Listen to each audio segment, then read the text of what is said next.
In the heart of Florence, where every cobblestone whispered tales of genius, lived a young sculptor named Leo. His hands were blessed, capable of breathing life into cold, unforgiving marble.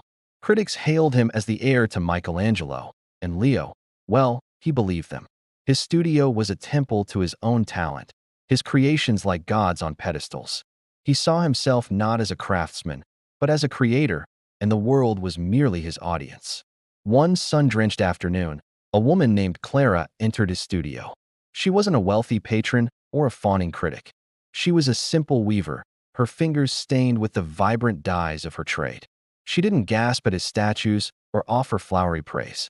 Instead, she walked around, her eyes tracing the lines of his work with a quiet, knowing intensity. She pointed to his masterpiece, a stunning figure of a fallen warrior. "He is magnificent," she said, her voice soft. "But his eyes, they hold no story. Only your pride." Leo was furious. Who was this weaver to critique his genius? He scoffed, dismissing her. But her words, like a chisel to stone, chipped away at his certainty. He began to see his work through her eyes. He saw the technical perfection, the flawless anatomy, but he also saw the coldness, the lack of soul. His statues were beautiful shells, empty of the human spirit he claimed to capture. They were monuments not to humanity, but to his own ego. He sought Clara out, finding her in a small workshop, surrounded by looms and threads of 1,000 colors. He watched as she wove, her hands moving with a grace and humility he'd never known. Each thread was chosen with care, each pattern telling a story of tradition, of love, of life. She didn't boast of her skill. Her joy was in the act of creation itself, in the beauty she brought into the world. Her art wasn't about her, it was for others. Humbled, Leo returned to his studio. He looked at the block of pristine marble he'd been saving for his next great work. This time, he didn't think about fame or acclaim. He thought about Clara. He thought about the stories in her tapestries, the warmth in her gaze, the respect she gave to her craft.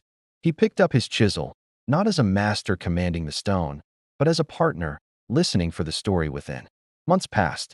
He worked not with arrogant fury, but with patient reverence. He carved a sculpture of a weaver, her hands poised over her loom, her face a portrait of serene concentration and quiet joy. Her eyes, unlike his warriors, held a universe of stories.